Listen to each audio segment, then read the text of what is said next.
Hey guys, it's Cooper Gretsch here from Kick It to Scoops. I am the sole admin of AFL information, trade rumours and results. You want to be part of the show, Kick It to Scoops? Send through your questions through the Facebook link, which I'll attach every show on the post. And if you want to email me at aflinfolive@gmail.com, send through your questions and you may feature on the show and be answered your question from yours truly, Cooper Gretsch, for free. Yes, for free. If you want to be on the show, as I said, send it through and I'll get back to you. Go Saints!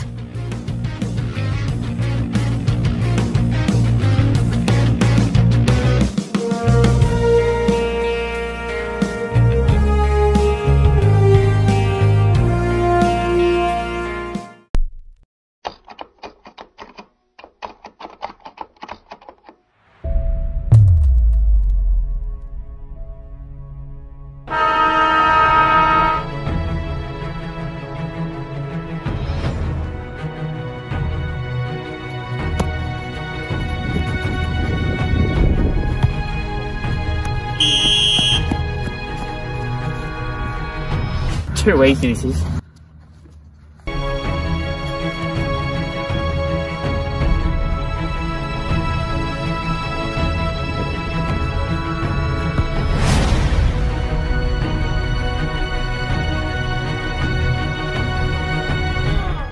Yes, Scoops, come on mate.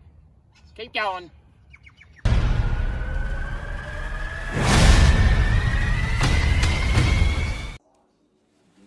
I had a dream of having a successful podcast. You now may say, Cooper, why is the light so dark? But at the moment, I'm in the darkness of not knowing when I will succeed to the big times. Hopefully it's down the corner, around the corner, very, very soon. Craig McRae, Chris Green, Jaden Stevenson, Jack Perez, Sarah Riley, Tom Morris, the list goes on and on and on. Hopefully that is and many more things where the future will be brighter. As you can see now, the light is starting to become brighter. Hopefully that dream will be realised, and not only will I be acknowledged, but the dream comes true. It is time to welcome back for the second season of Kick It to Scoops. I had a dream of having a successful podcast. You now may say, Cooper, why is your light so dark? But at the moment, I'm in the darkness of not knowing when I will succeed to the big times. Hopefully it's down the corner, around the corner, very, very soon. Craig McRae, Chris Green, Jaden Stevenson, Jack Perez, Sarah Riley, Tom Morris, the list goes on and on and on. Hopefully that is and many more things where the future will be brighter. As you can see now, the light is starting to become brighter. Hopefully that dream will be realised, and not only will I be acknowledged, but the dream comes true. It is time to welcome back for the second season of Kick It to Scoops.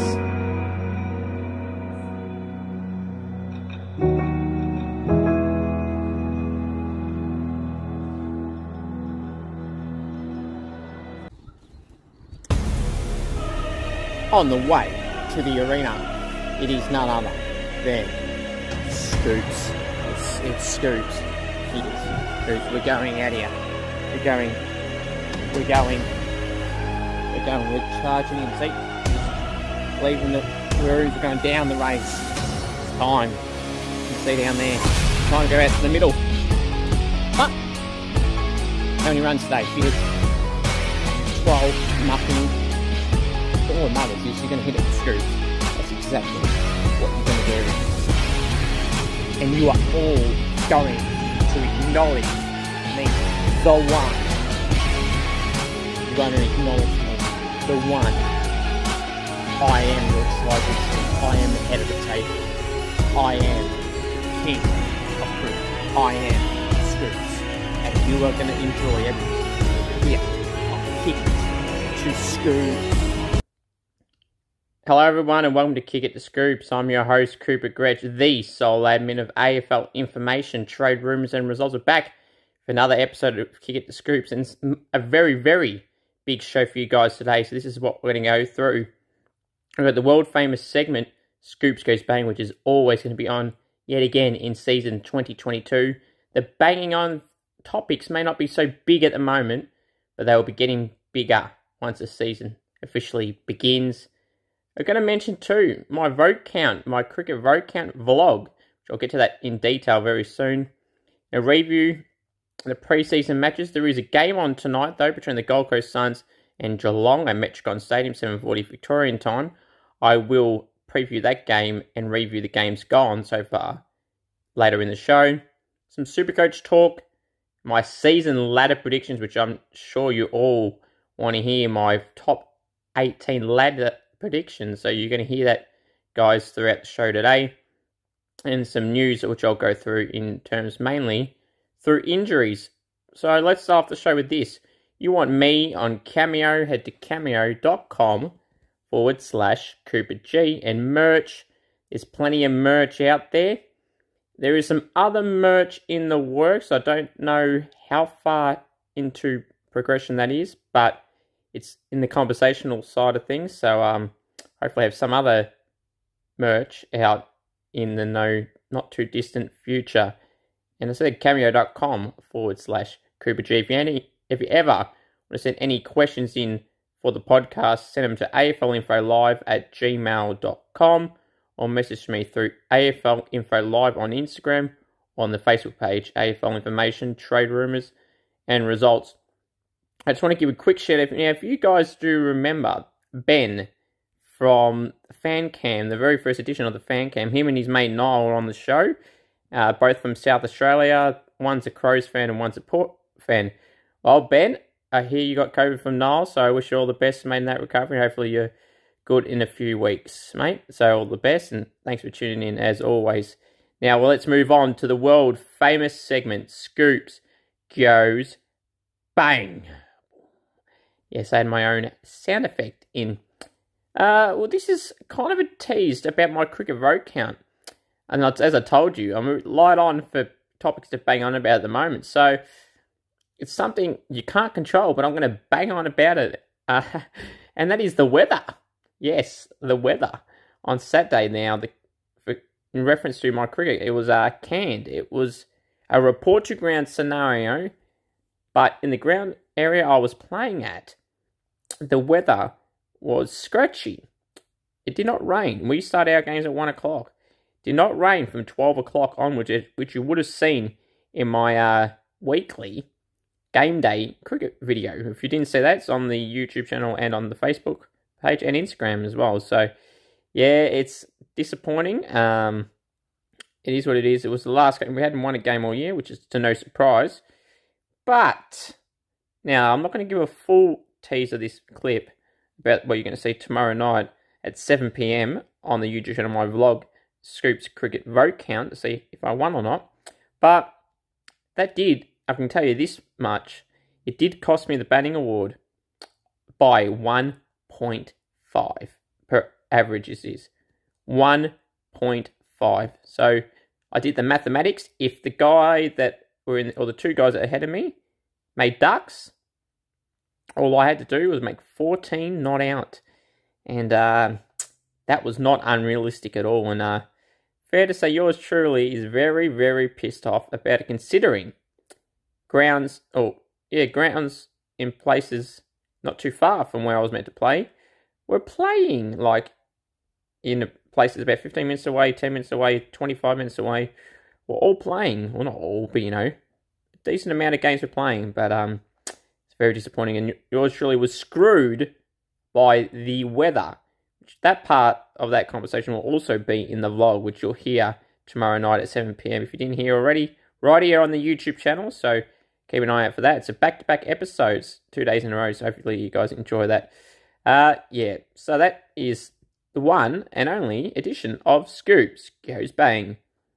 Now, staying on with the cricket for a second, my Scoops vote count, as I've just pretty much said already, 7 p.m. tomorrow night, you'll see the vlog. Now, in that vlog, you will see some comments pre-count by me, post-count, and during the count. And in the count that you will hear some of the rounds where the votes were regulated, and you will see if I polled in some of those games, and you will see a final leaderboard as well, and you will hear some of my pre and post thoughts on how the count prevailed and how I thought beforehand it would prevail. So I don't want to give it fully away, but you'll get to see did yours truly Scoops win. You'll have to find out tomorrow night right here on the YouTube channel at 7 PM. Tell your friends and get on board the Scoops Cricket vote count and the /vlog. So I hope you guys enjoy that. Again, tune in tomorrow night, 7 PM. Have I said it already? 7 PM tomorrow. Get on it. Right, now back to the footy. Going to review and mention the game that's on tonight. I'll mention the game that's on tonight first. The game tonight at 7:40 Victorian time down at Metricon Stadium in Queensland. We've got the Gold Coast Suns hosting Geelong. Geelong have about 5 of their main guys out. Gold Coast are missing a few, including Sam Day and Ben King. Obviously, Ben King unfortunately missed the rest of the year. So, Gold Coast had a good win over the Power last week by 21 points.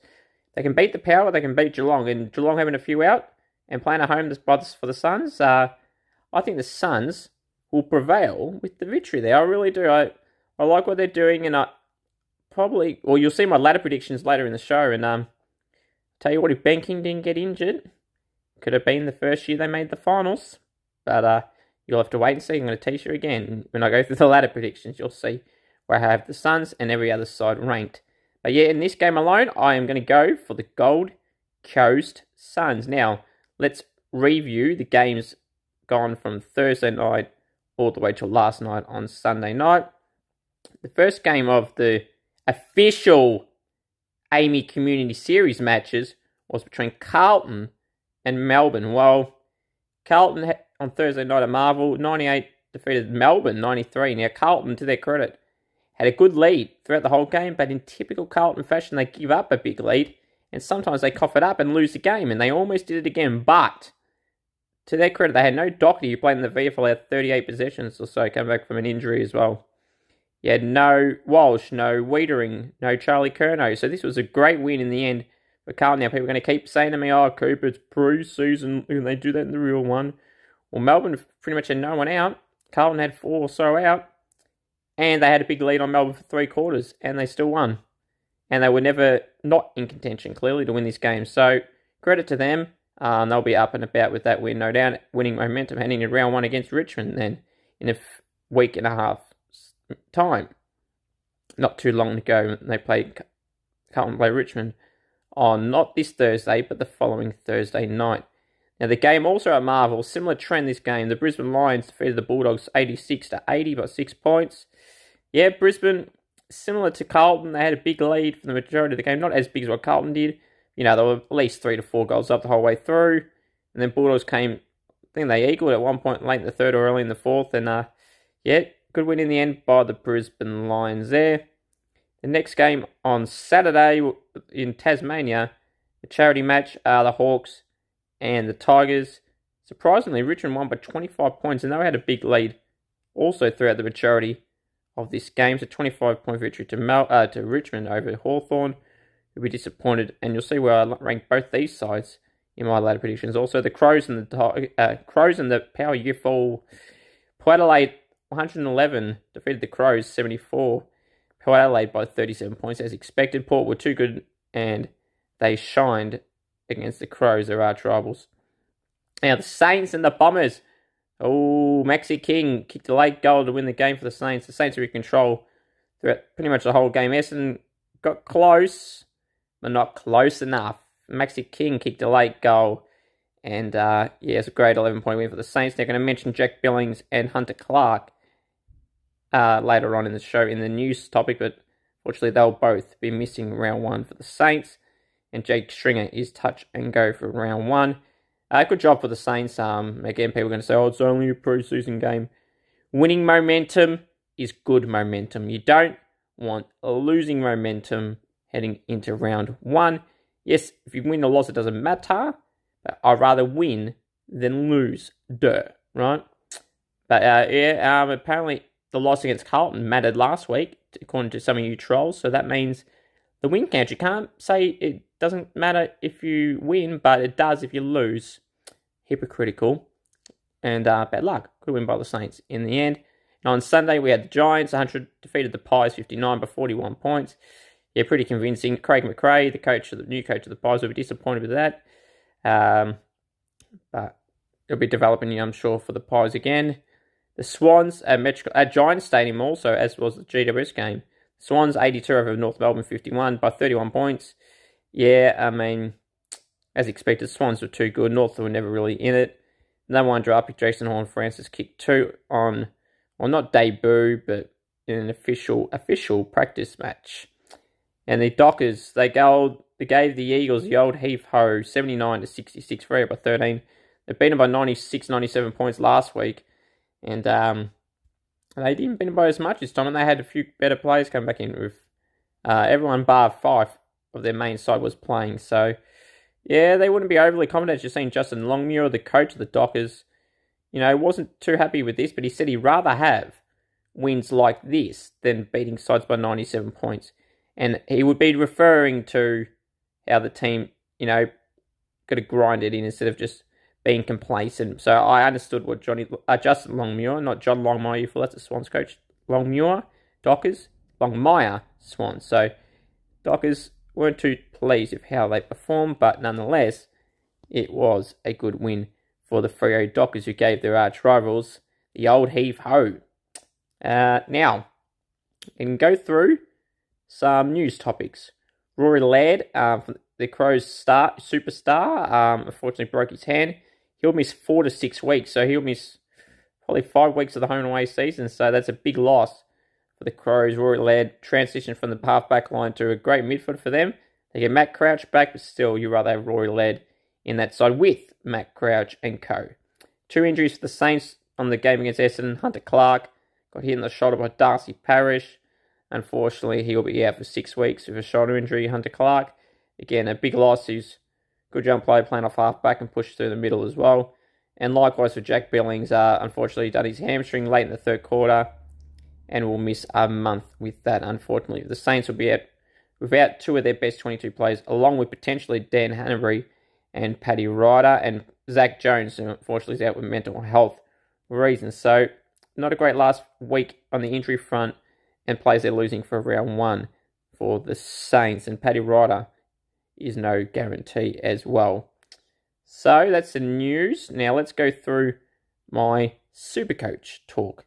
Now, there's a secret player that I've got in my lineup. I've had him in my lineup for a while, and he's my wild card, if you will. So I will not be mentioning his name until round 1 has commenced, because I don't want to give it away. And yeah, no, I'm not going to say any more, because then I will give it away, and then I'll regret telling people.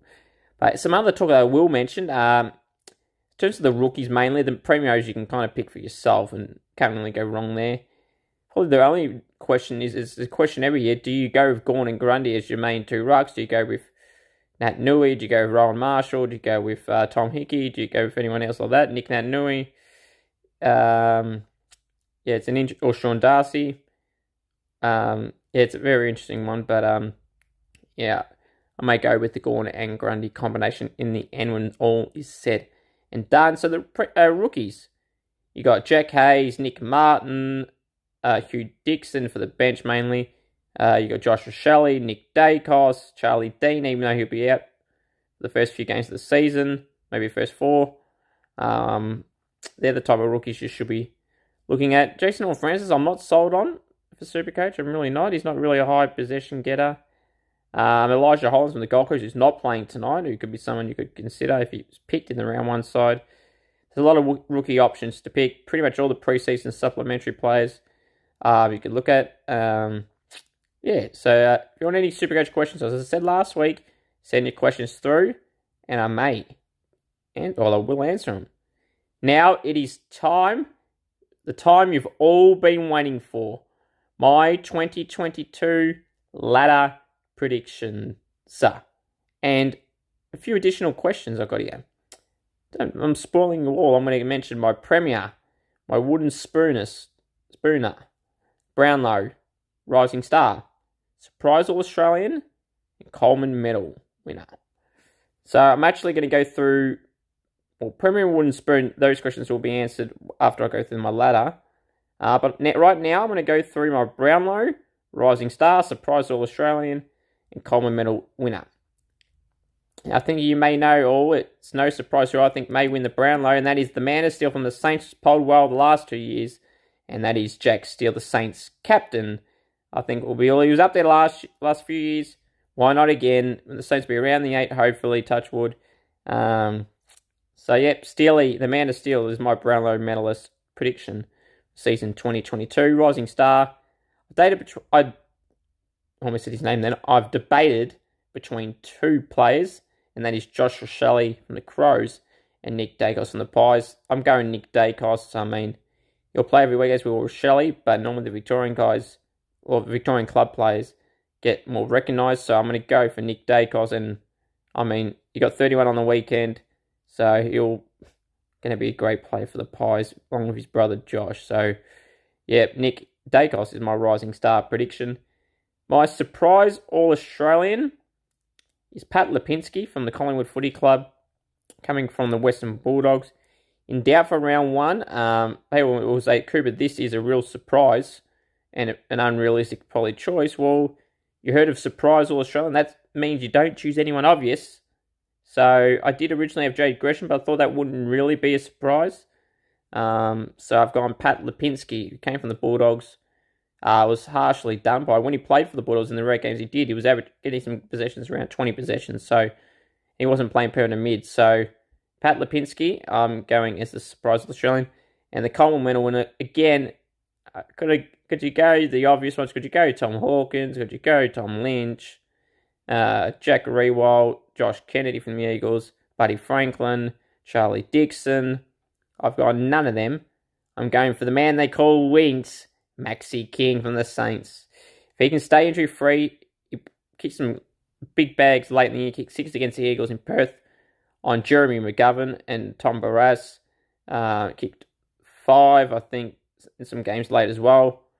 And if he kicks right against Geelong one game when he kicked like 1-5, I mean, he just showed how good he can be, and he's fixed that goal-kicking form late in the year. So if he can fix that up this year in full, I think Maxi King has a chance to win the Coleman Medal. Now, let's go through my ladder predictions. We're going to go all the way from the top to the bottom. So, in first place on my ladder prediction is none other than, drumroll please,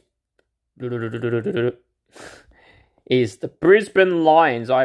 Now, the reason I have the Brisbane Lions finishing first is because, simply, I think they'll win most of their games at home. I know they're missing Eric Hipwood for at least half the season. But you got Danaher and Cameron and McCarthy. There's still got options there. Dan McStay is there as well. So, when they get Eric Hipwood back, there'll be an added bonus. So, yep, that is why I'm going the Brisbane Lions at 1. In second place, I'm going Melbourne Footy Club. I mean, the reigning premiers for a reason. So, and there's not many sides that are guaranteed to finish top 4, or let alone the top 8. So, I think Melbourne's one of those sides you can probably lock in the top 4. So, they've got first place, they've got Brisbane, then second, they've got Melbourne. In third place, this is where it starts getting interesting, and you could kind of raffle it, to be honest, which is disappointing because some sides I've put here, I'm still even debating why I got them there. But the problem is, you can't put everyone there, and there's not many sides that deserve to be there, or, you know, you'd be more certain on finishing around third on the ladder, let alone in the 8. So, in third place, I've gone for the Port Adelaide Footy Club. I mean, Ollie Wines, the reigning Brownlow medalist. Charlie Dixon, if they can all say fit. Their backline is elite. Trent McKenzie, Aaliyah, Darcy Byrne-Jones. Dan Houston can play down there if he needs to. I mean, they got a lot of good players there. Ryan Burton. I'm probably missing a few of them when I finish this recording. I'll go, why not mention him? But Tom Jonas, yeah, the list goes on and on there. So, yeah, they got a good back line. And midfield, young brigade of Butters, Rosie and Dersma, Georgiades. So they got a good crop of young players as well. Still the best trio in that draft, Rosie, Butters and Dersma. And Butters could be out for a breakout year as well. In 4th place, the top 4, I've got the Sydney Swans. Now people might say, oh, Cooper, how could you have them there? Well, they made the 8 and they finished 6, I believe. So it's not unrealistic to think that. With Buddy playing still, if he stays injury-free, you got Logan McDonald, young key forward. You got Heaney playing more midfield, they reckon. You got Parker, Kennedy, Rampy. You got a lot of good players at the Swans. So Tom Hickey in the ruck. So, and you got Tommy Papley. I could keep going. So that's why I'm going for the Swans. Now, this may be one of the first major surprises. In the 5th place, I think it's going to be a breakout year for this side. They just missed it on the 8 last year, and that is the Fremantle Dockers. Yes, you've noticed I've spoken last week and in previous weeks. I've pumped up the Dockers. They give a lot of sides, not just the Eagles, the old heave-ho. I think this is the year for the Dockers and Justin Longmuir for the Dockers to make the top 8. I've got them in 5th because I think, in a lot of games at home, you imagine they had their whole backline out last year. Essentially, you had Brendan Cox out, Alex Pearce out, Griffin Logue out, Joel Hamling out, Luke Ryan out, Nathan Wilson out. Their whole backline was essentially out for the majority of the year in separate times, not all at once necessarily, but some were.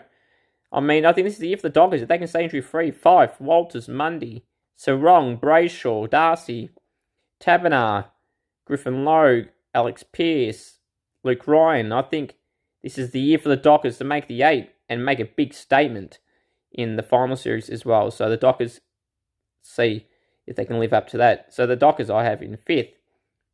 In 6th place, Owen. Owen who?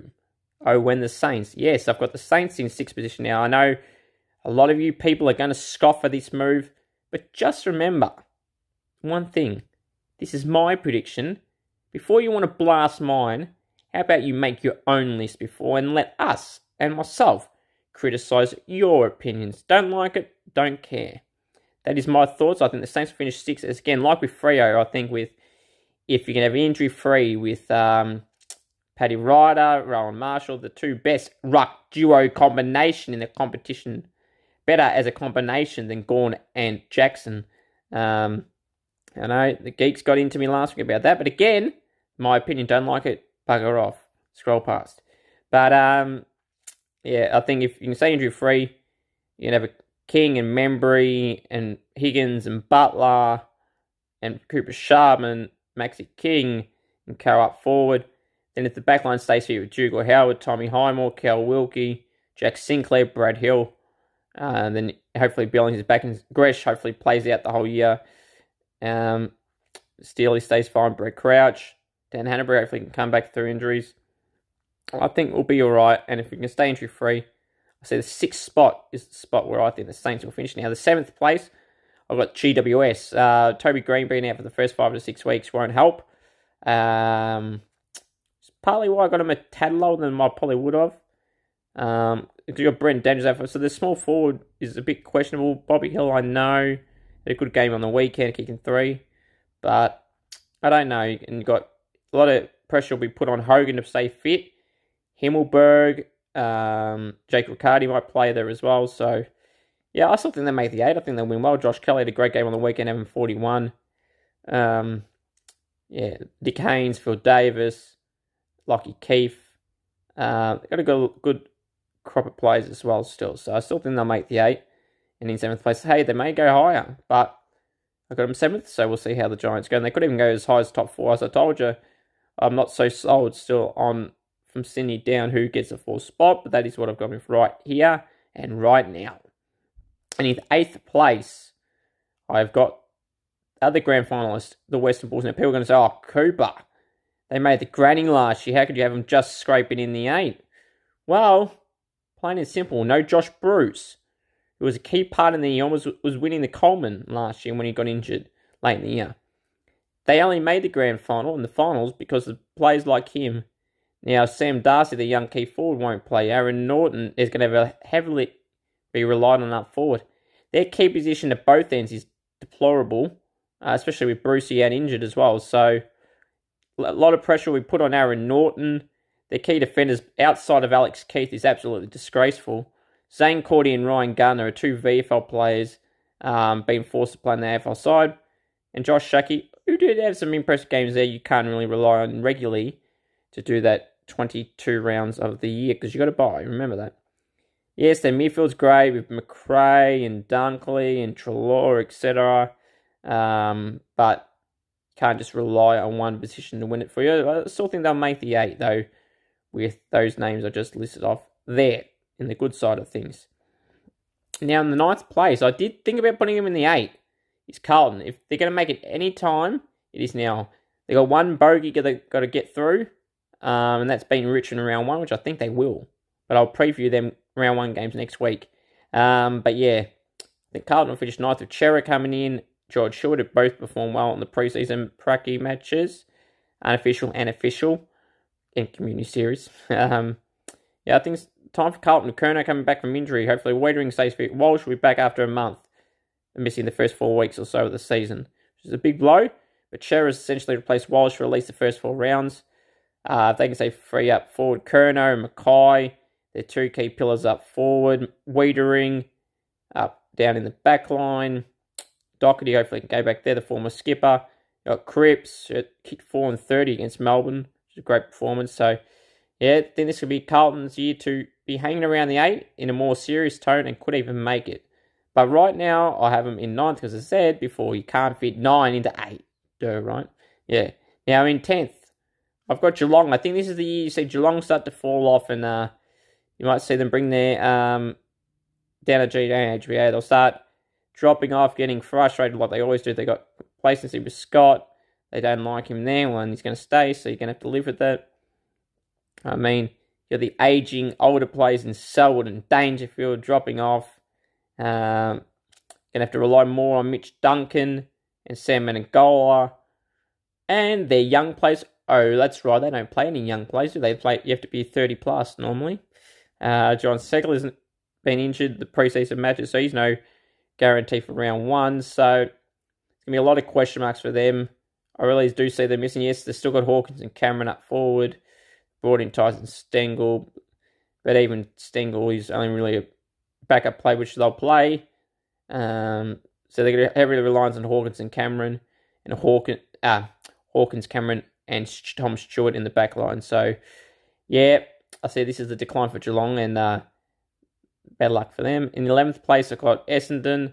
Not so much on the decline. I just don't think they'll stagnate and hang around this position. I know they made the finals last year, but just isn't good enough. So, yeah, I see them going 11th. In 12th place, I've got the Gold Coast Suns. Now, before people complain about that, from the team I got from 12th to last, you could raffle the spots up. Now, had Ben King not been injured, I would have been more confident in having him in 12th, if not a tad higher where I currently got Carlton. So, or even as high as 8th. So, I think with the Ben King injury, it won't help them progress that high. I think it could still be a good year for them. Like Kocius and Will Powell, Noah Anderson, Matty Rowell, Jared Witts, Sam Day. Yeah, so Hugh Green will be a loss, but not a big loss because they've got a lot of players in that position already. I think this will be the year the Gold Coast can progress a little bit higher, but the what's the word I could use here? Explosive rise up the ladder. I think they might be on hold. It'll maybe rise, but not in a rapid fashion. So I think the Suns will finish 12th. In 13th place, as I said, you could raffle from 12 to 18. In 13th, I've got the Pies. Again, I think they'll win some games there. Key position areas still worry me, like with the Bulldogs. Myercheck is not a key position forward. Darcy Cameron's an option, but he's probably going to play as a number 1, and he's not a number 1. He's probably number 3. At best, number 2. And he's going to play out the best defenders more than likely. So will Myercheck, who's more number 2 or 3. They don't have that number 1 target. They're missing on Tom Lynch and others in the previous 3-4 years. Still can't get one. Mason Cox is not the answer at all. Brody Grundy's still the best ruck at the comp. You got Pat Lipinski coming in, Nick Dacos, Josh Dacos, Callum Brown, Braden Maynard, Jeremy Howe. Jack Crisp with his crisp disposal. Scott Prenderbury, the skipper, playing at the back line. Still side bottom with his sideway movements. Jeremy Howe, how he continues to do it, I don't know. Yeah, I couldn't make them gags about them. But Pat Lipinski, as I said, is my surprise All-Australian. Is one to watch out for the Pies. He's in there for round 1. In 14th position, I have the Roos. Before the pre-season matches, I had some good upside with them, bringing in Hugh Greenwood, Horn Francis, and then having players like Jaden Stevenson in the side, Tom Powell coming back from being managed. Bit odd, but anyway, from being managed from around 6 or so onwards.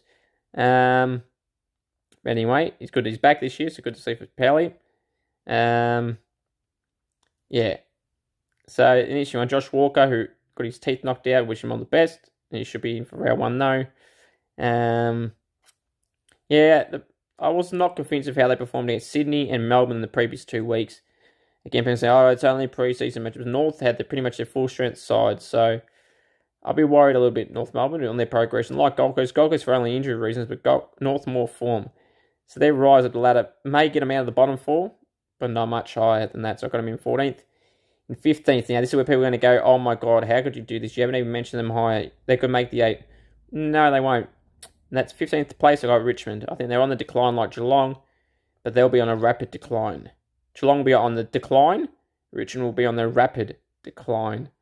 I got them in 15th place for a reason. They're absolutely done. They're going to rely too much on Martin Cotchins towards the end. Robbie Tarrant's a good in from North. They got players injured around the park. Still got no small forwards that are AFL worthy regulars. Arts and Castagna and Rioli. And those players, they're not ones you should be relying on to play regularly at least.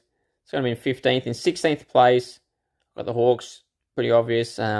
Developing year for them with Sam Mitchell. Not convinced at all against them against Richmond. That was pretty pathetic, actually. Losing by over 5 goals to Richmond.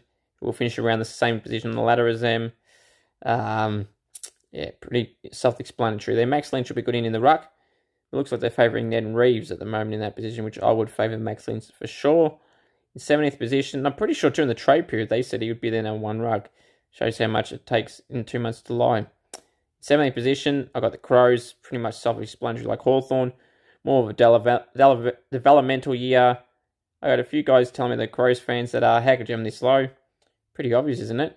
A lot of some good moments here and there, but on the win-loss ratio, I don't think it'll be any higher. Now, in 18th position, so my wooden spooner is West Coast Eagles. Now, we're talking about, I said before, Geelong on the decline, Richmond on the rapid decline, or West Coast are on the rapid decline. They are absolutely cooked. I'm calling it right now. Got injuries galore. They're losing players left, right, and centre for retirements, injuries, COVID reasons. Jack Darling, I'm talking about you fool. And Oscar Allen's injured. So that 4 line is going to be heavily relying on the veteran Josh Kennedy, who's great, but it'll probably be in his last year. So that is on the decline. They are on the rapid decline, and they're going to be the wooden spooners for 2022. Now, my premier will be none other. I got the moment, again, that's what the ladder prediction is for, season predictions is for. I'm going the Melbourne Football Club as the premier. The safe option, well, if you listen to me through every position from 1 through 18, I just feel that Melbourne will be the safe option. Brisbane will be in the mark, but everyone else, really don't see any improvement right here, right now, to be a valid contender for the premiership. So I've gone with the Demons. So I'm going to go through that top 18 as follows, from 1 all the way down to 18. In first place, Brisbane. Second place, Melbourne. Third place, Port Adelaide. Fourth place, Sydney. Fifth place, Freo. Sixth place, St Kilda. Seventh place, GWS. And eighth place, the Western Bulldogs. That's the top 8. From 9 down to the last, 9 Carlton, 10 Geelong, 11 Essendon, 12 Gold Coast, 13 Collingwood, 14 North Melbourne, 15 Richmond, 16 Hawthorn, 17 Adelaide, and 18th for the West Coast Eagles. Now, let me know your thoughts down below, guys. My season predictions. Give your predictions for your premier, Wooden Spooner, Brownlow medalist, Rising Star, Surprise All Australian, Coleman Medal winner, and your ladder predictions from 1 all the way through to 18. So guys, my final thoughts are this. You want me on Cameo, head to cameo.com/Cooper G. And merch, as I said, there's merch in the works. Hopefully we can reveal some more details, hopefully, within the next few weeks, but we'll have to wait and see there. Please subscribe to the channel if you haven't already. Tell your friends. And just a reminder to tomorrow night on here, the channel on Kick It to Scoops on the AFL information, trade rumours and results, my Scoops Cricket vote count vlog. You do not want to miss it. To see if yours truly had won, please let your friends know to watch and see if you want to see me be presented with the winner of the vote count. So you just tune in to that, guys, and hope you enjoyed that and have enjoyed this show. Any questions you want, send them down through the comments. Please leave a like and subscribe to the channel. And tell your friends, tomorrow night, 7 p.m, Scoops Medal, or not Scoops Medal, but Scoops Cricket vote count. Tune in then. Until next time, everyone, have a great one. And the most important thing to remember is go the Saints. And of course, one thing you have to always do, and that is absolutely acknowledge me.